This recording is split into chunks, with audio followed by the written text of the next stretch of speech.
देखिए दो टॉपिक हमने कर लिए, ठीक है। एक कर लिया हमने किसके, न्यूमेरिकल्स, करंट के न्यूमेरिकल्स कर लिए, और दूसरा किसके, चार्ज के न्यूमेरिकल। अब बात नेक्स्ट टॉपिक जो आपका इलेक्ट्रिसिटी में है वो है आपका क्या, पोटेंशियल डिफरेंस। क्या है, पोटेंशियल डिफरेंस। वी से डिनोट करते हो आप इसका, और इसका एसआई यूनिट जो है वो भी क्या है, वोल्ट। क्या है, वोल्ट। इसका जो एसआई यूनिट है वो क्या है, वोल्ट। क्लियर है। और V का जो फार्मूला होता है वो क्या होता है, W अपॉन में Q, that is work done upon में चार्ज, वर्क डन अपॉन में चार्ज। अब कई बार आपको क्वेश्चन में बोला जाता है कि एक टर्मिनल से दूसरे टर्मिनल तक जाने का जो पोटेंशियल डिफरेंस है, एक टर्मिनल मान लो आपको वो बताया आपको 10 वोल्ट का, दूसरा वाला बताया आपको कितना का, 15 वोल्ट का, तो टोटल पोटेंशियल डिफरेंस कितना हो जाता है, हमेशा माइनस हो जाता है। मान लो ये आपका एक सर्किट है, आपको बोल दिया इधर कितना है, 15 वोल्ट है, इधर कितना है, 10 वोल्ट है, कितना है, 10 वोल्ट है, ठीक है। या फिर इधर 15 वोल्ट है, इधर आप मान लो आपको 30 वोल्ट दे दिया, आपको कितना दे दिया, या 35 मान लो, आप कितना मान लो, 35 वोल्ट। अब आपको अगर पोटेंशियल डिफरेंस इसका पूछना होगा तो भाई इसके दोनों के बीच का अंतर कितना है भाई, 20 वोल्ट का। तो आपका पोटेंशियल डिफरेंस की जो वैल्यू आएगी वो कितनी आएगी आपकी, 20 आएगी। क्लियर है, जब दो दिए होंगे, ठीक है। जब सिंगल होगा तो फिर वही लिखिएगा, ठीक है। ये समझ आया। इसमें भी वही सेम चीजें हैं कि 1 मिली वोल्ट जो होता है वो किसके बराबर होता है, 10 की पावर -3 वोल्ट के बराबर। और 1 जो माइक्रो वोल्ट होता है वो किसके बराबर होता है, 10 की पावर -6 वोल्ट।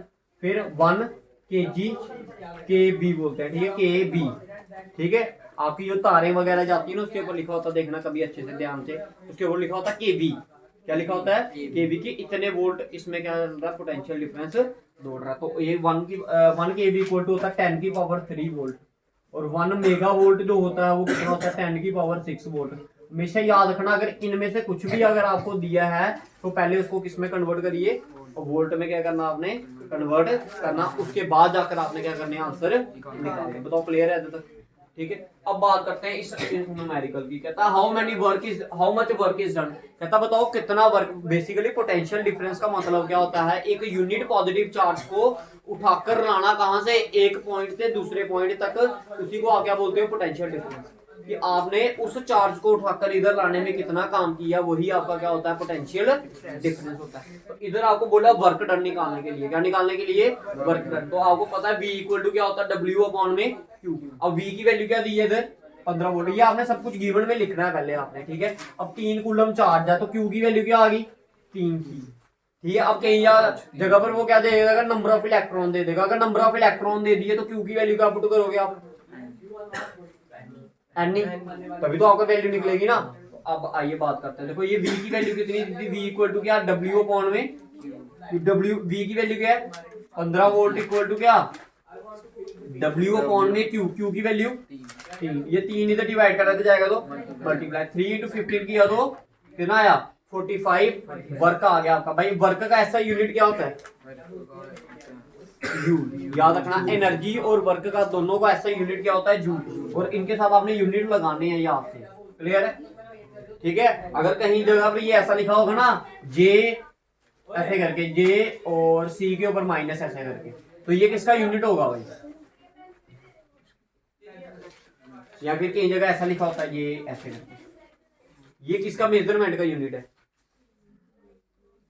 ऊपर क्या आया, जूल, नीचे क्या आया, चार्ज। ऊपर क्या आया, जूल, नीचे क्या आया, चार्ज। तो ये किसका यूनिट हुआ, किसका, पोटेंशियल डिफरेंस। तो याद रखना, कई जगह पर वोल्ट को ऐसे भी लिखा होता है, 1 volt is equal to, 1 volt की डेफिनेशन याद करते हो नहीं आप, क्या लिखते हो, यही तो लिखते हो आप, 1 GA अपॉन 1 C। इसी को शॉर्ट में मैंने कैसे लिख दिया, 1 की कोई वैल्यू है, इस चीज को समझना आपने, क्लियर है। तो ये न्यूमेरिकल था किसके रिलेटेड, आपका पोटेंशियल डिफरेंस के रिलेटेड। और एक अदर न्यूमेरिकल करते हैं, निकाल लिया।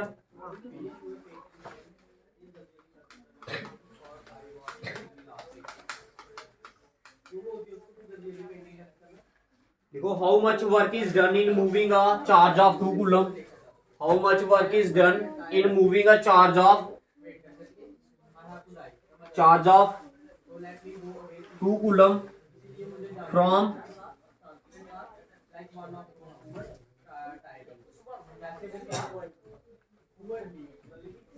how much work is done in moving a charge of 2 coulomb from a point from a point having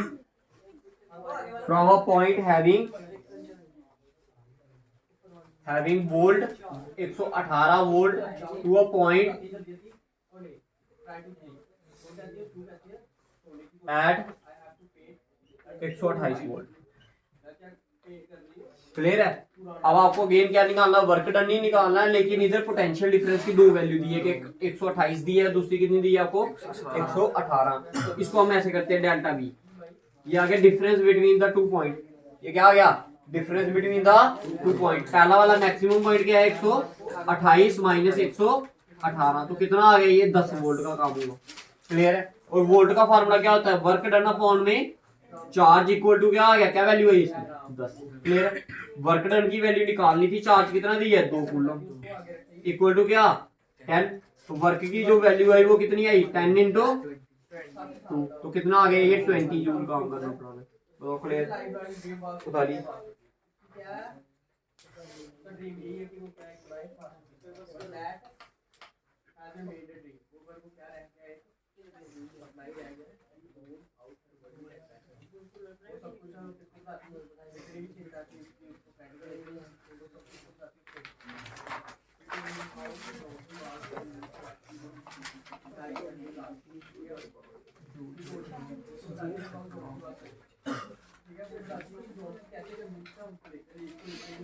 ठीक है जी, समझ आ गया?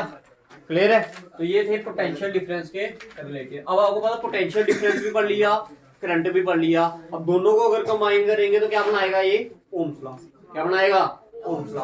आइए नेक्स्ट जो न्यूमेरिकल्स करेंगे वो किसके बेस पर करेंगे, ओम्स लॉ।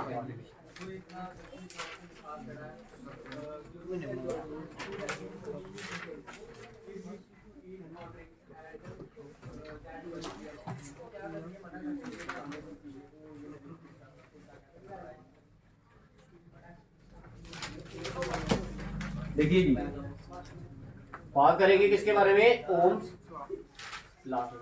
ओम्स लॉ क्या बोलता है, V is directly proportional to I।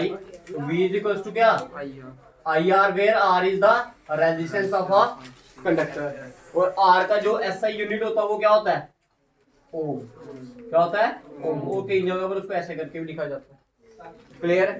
बताओ इस तरह क्लियर हुआ भैया आपको? हाँ जी, क्लियर है? तो आइए फिर बात करते हैं क्वेश्चंस के ऊपर। लिखिए न्यूमेरिकल लिखिएगा तो ओम्स लॉ के बेस पे लिखिए the potential difference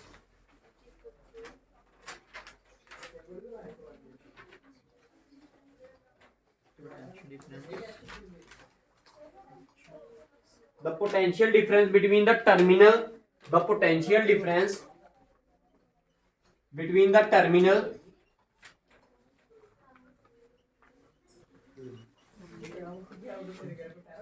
of an electric heater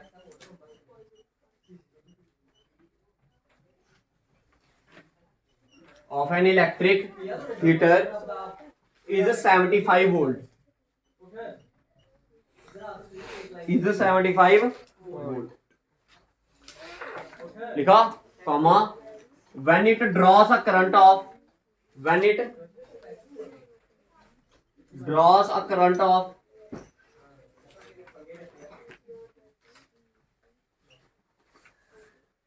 5 ampere from a source.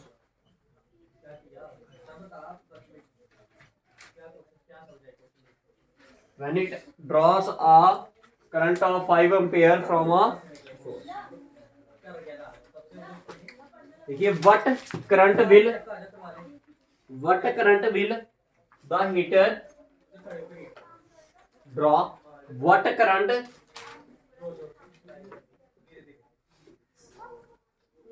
will the heater draw if the potential difference is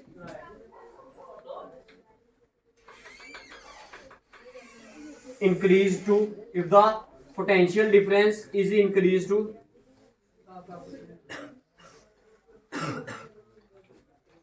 150 volt.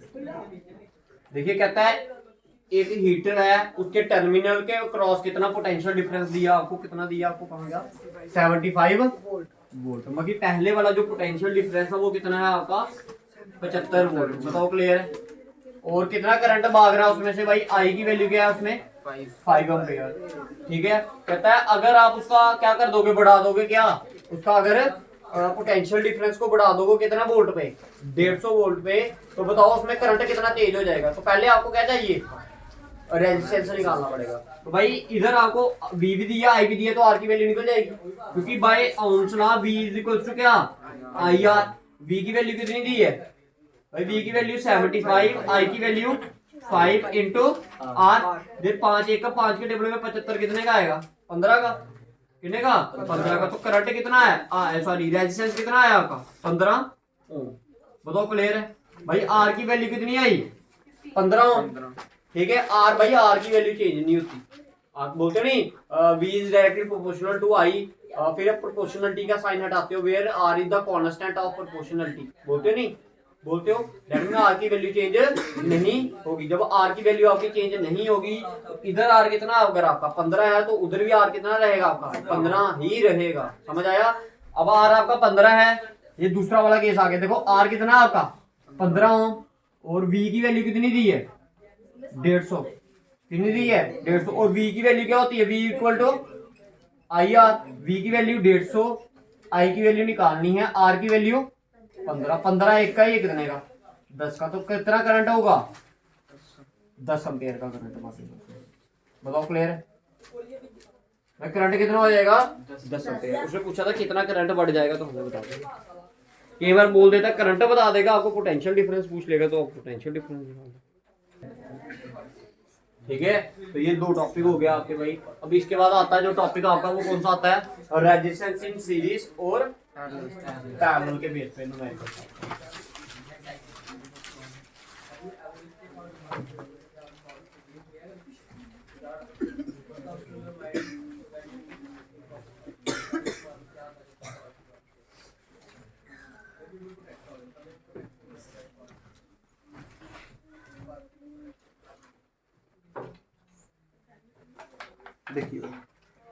देखिए रेजिस्टेंस और सीरीज और पैरेलल की दो कंडीशन होती है। सीरीज का मतलब होता है जब आपके रजिस्टर जो होते हैं, रजिस्टर जो होते हैं वो एंड टू एंड क्या होते हैं, कनेक्ट। क्या ये R1 रजिस्टर मान लो, इसको क्या मान लो R2। जब ये एंड टू एंड कनेक्ट होते हैं तो सेम क्या बोलते हैं, रेजिस्टेंस इन सीरीज। भाई रेजिस्टेंस इन सीरीज के केस में जो टोटल रेजिस्टेंस आपका निकलता है, ये रिजल्टेंट रेजिस्टेंस आपका निकलता है, वो कैसे निकलता है। अगर मान लो दो रजिस्टर आपके कनेक्ट हुए हैं तो टोटल रेजिस्टेंस क्या होगा आपका R1 प्लस R2। ठीक है, अगर 3 कनेक्ट हुए होंगे तो प्लस R3, 4 हुए होंगे तो प्लस R4। क्लियर है। लेकिन अगर यही आपके पैरेलल में हो जाए, पैरेलल में मतलब दोनों रजिस्टर का जो इनिशियल पॉइंट और लास्ट वाला पॉइंट दोनों का क्या होगा, कॉमन होगा, दोनों का क्या होगा सेम। जैसे मान लो ये आपका एक रजिस्टर है, ठीक है, ये फिर इधर से ये दूसरा वाला रजिस्टर आ गया, ठीक है, और इधर से क्या आ गया आपका। अब देखो इसका जो स्टार्टिंग पॉइंट इधर से हुआ, तीनों का कॉमन पॉइंट क्या होगा, सेम है स्टार्टिंग वाला पॉइंट। और इधर से जब ये इधर से जोड़ देंगे इसको, तो इधर से भी ये इसका एंड पॉइंट भी क्या हो गया सेम। जब ऐसे आ जाए तो सेम क्या बोलते हैं, रेजिस्टेंस इन पैरेलल। ये सीरीज वाला केस है। ये कौन सा केस है आपका, सीरीज का केस है। और उसके बाद आता है आपका कौन सा, अब पैरेलल के केस में ये ऐसे होता है, आर पी, पी लिखा होता है, पी का मतलब parallel, 1/R1 plus 1/R2 plus 1/R3। Clear, समझ आया, समझ आया। अगर मान लो लिखो, क्वेश्चन लिखिए, लिखो calculate the resistance in series and parallel. पहले सीरीज का निकालिए, लिखिए कैलकुलेट द रिजल्टेंट रेजिस्टेंस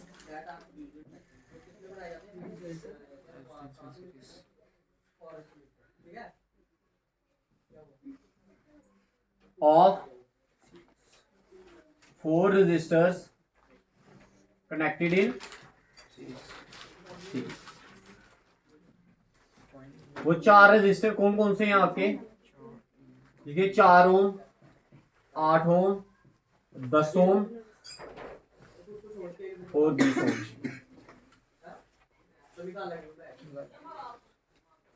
निकालिए।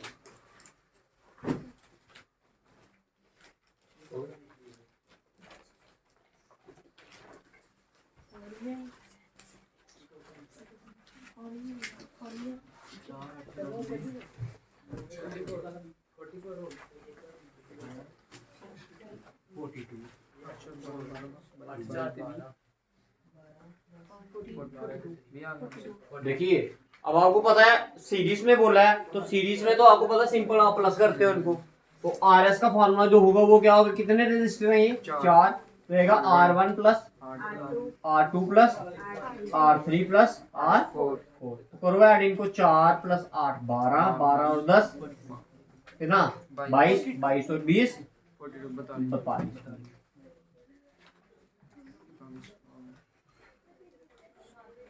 और अगर इसी में क्वेश्चन में ऐड कर दूं मैं इधर, ठीक है, what is the current, what is the current if a potential, if a battery of potential difference, if a battery of potential difference 220 volt is connected, ठीक है भाई। अब इसी क्वेश्चन में अगर आपको बोला जाए कि भाई एक बैटरी भी कनेक्ट कर दिया आपने 220 वोल्ट की, तो बताओ कितना करंट इसमें क्या करेगा, दौड़ेगा। तो सबसे पहले मेरी बात याद रखना भाई, सबसे पहले आपने चेक करना, अगर ऐसा क्वेश्चन अभी मैंने अगर ये नहीं निकाला होता तो सबसे पहले आपने ये चेक करना होता है रिजल्टेंट रेजिस्टेंस कितना आएगा। आपको पता है बी की वैल्यू दी है आपको, ठीक है, आई की वैल्यू आपने निकालनी है, लगेगा तो Ohm's law V is equal to क्या आई आर।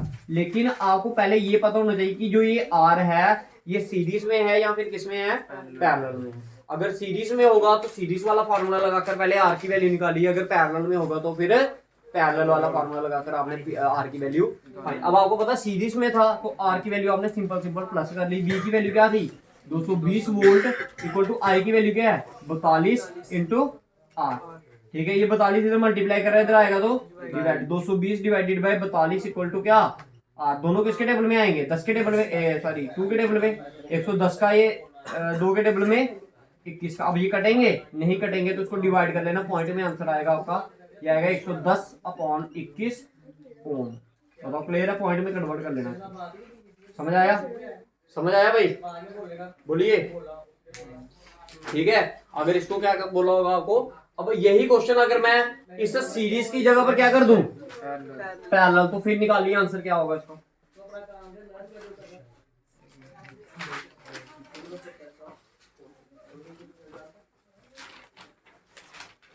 युवराज याद कर इतने में इसमें आई निकालना, हाँ इसमें हाँ आई नहीं क्या इसमें, हाँ सॉरी आई निकाल, अभी वही आएगा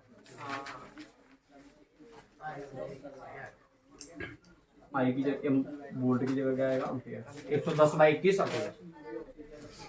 अब यही क्वेश्चन आपका किसमें कन्वर्ट कर दिया मैंने। अब बच्चे इधर गलती कहां पर करते हैं इसमें, देखो मैं बता देता हूँ, समझा देता हूँ, तो देखो ध्यान, देखो आपको पता होना चाहिए भाई ये 1/r(p) है, नीचे है डिनोमिनेटर में आएगा 1/r1 plus 1/r2 plus 1/r3। r1 की वैल्यू 4 है ना, 1/r, पहले वाला 4 ओम का, दूसरा 8 ओम, तीसरा 10 ओम और लास्ट वाला 10 20 8 और 4 का एलसीएम।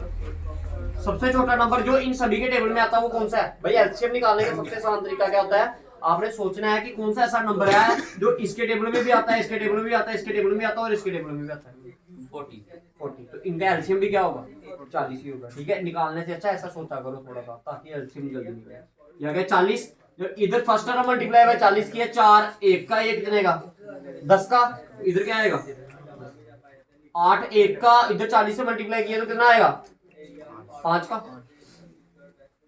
इधर 10 से किया तो 40 से किया तो 4 और आगे किया तो 2, कितना हो गया 10 5 15 4 19 और 2 21। ये आएगा आपका 21 अपॉन में 40, क्या है ये 1/r(p), इधर p नीचे ही है, अभी ऊपर नहीं गया। इसको निकालने के लिए बच्चे यही वैल्यू लिख के आ जाते हैं, ये गलत होता भाई। ये 1/r(p) की वैल्यू आपको r(p) की वैल्यू निकालनी, तो r(p) के लिए आपको क्या करना पड़ेगा रेसिप्रोकल। तो r(p) की वैल्यू क्या आएगी आपकी 40 अपॉन में 21 ओम। बताओ क्लियर है। और अगर इसी केस में आपको क्या बोला होगा करंट भी बोला होगा, इसी क्वेश्चन के लिए सेम यही क्वेश्चन है, बट सीरीज के लिए आपको क्या करना है अगर पैरेलल कर देना। तो आपको पता v इक्वल टू क्या होता है आई आर, तो v की वैल्यू कितनी है आपकी, v की वैल्यू तो 220 वोल्ट दी है, i की वैल्यू निकालनी है, r की वैल्यू कितनी आई 40 अपॉन में 21, ये जीरो कट गया, ये 2 के टेबल में 2 का, ये 2 के टेबल में 11 का, तो 11 इंटू क्या कर दो 21, 21 डिवाइडेड बाय 2 इक्वल टू क्या आई। तो 11 इंटू 21 करोगे तो कितना आएगा, ये आएगा आपका 1, इधर कर रहा हूं मैं, ठीक है, ये आ गया आपका 1 3 2 अपॉन में 2 इक्वल टू किसकी वैल्यू आ गई है आई की, ये आ गया 1 1 10 कितने का 5 का 5 115 एम्पेयर करंट दौड़ेगा। बताओ क्लियर है, ठीक है जी, समझ आया रेजिस्टेंस सीरीज और पैरेलल के क्वेश्चन, ठीक है। इस तरह अब इसको अकेला भी पूछ सकता है और इसके साथ रिलेट करके भी पूछ सकता है। अब आपके दो रह गए और कौन से, एक heating effect of electric current और एक और रह गया आपका कौन सा इलेक्ट्रिक, क्लियर।